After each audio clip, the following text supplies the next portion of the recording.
Hello again. So welcome to the last little bit of the video. And it is going to be about questions 8. Well, we kind of talked about that a little bit. That was 2 videos there. Hopefully you watched one of them. I changed the formatting of the question a little bit, so hopefully it's a little bit more clear, and the links are right there in case they don't work here. So yeah, question 9 is going to be on the next slide. And question 9 is more about life in extremes and life in extreme temperatures. So the cold temperature is almost freezing. It's 2 degrees Celsius, which is very nearly freezing. The hot temperature is, let me move this over so you can see a bit better, is around 400 degrees Celsius or 750 degrees Fahrenheit, which is hot enough to melt solid metal, specifically lead. It will melt lead and other solid metal. But yes, it's toasty. And it's even toastier than boiling water. So water boils at 100 degrees Celsius. And why isn't water boiling here? Well, again, pressure. Pressure is squishing it. Pressure is keeping that water so tight that it takes a lot more heat energy to make the molecules go far enough apart that it's not a liquid anymore. So another cool thing. So these 2 temperatures do not fluctuate. These 2 temperatures, the vent will generally stay at 400 degrees Celsius. The surrounding water will generally stay at 2 degrees Celsius. And the organisms that hang out there, they try to find a happy medium, or a happy enough medium for them, which is generally not the 2 degrees Celsius. Although sometimes you get a nice cool breeze of water, and a nice warm breeze of water. But temperatures don't fluctuate. That's super crazy. Yeah. Okay, try putting really hot bath. Really hot bath. Well, actually, really cold. Make a really cold bath, and then pour a little trickle of really hot water.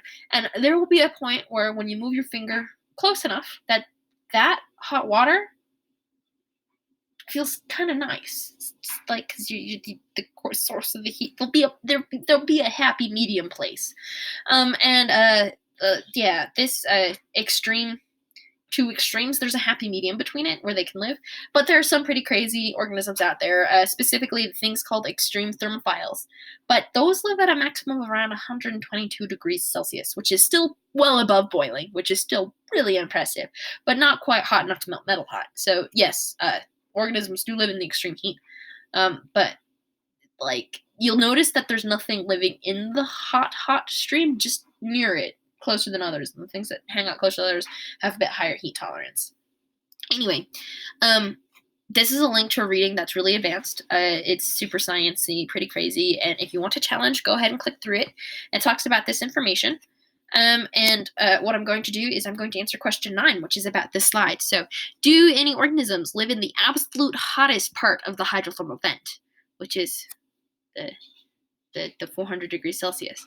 And there are actually 2 answers I would accept for this. I would accept the quote wrong answer, which is yes, and then extreme thermophiles. But the real answer is just no. No, nothing lives in the hottest hot part. Or I mean, it can survive there, but doesn't hang out and thrive there. And if no, delete this line. This also shows you how you could do the top question if it was a no. Huzzah! See what I did there? Anyway, the top question being the one where you had to choose a question or an interest that you had. If you didn't have one, you would just say no.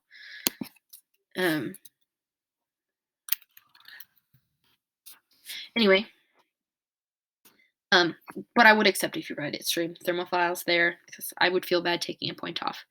Okay, question 10, and the last question. What was the toxin produced by cyanobacteria that caused a mass extinction? So I'm going to tell you about the first mass extinction. So mass extinction, everything dies. And this organism, it hung out. And it could do this brand new thing, and this brand new thing produced a toxin to everything else, pretty much, that was live at the time, and it caused this mass extinction. And the answer is really big and bold here. The toxin that this organism produced was oxygen. So these organisms were cyanobacteria. They could do something called photosynthesis.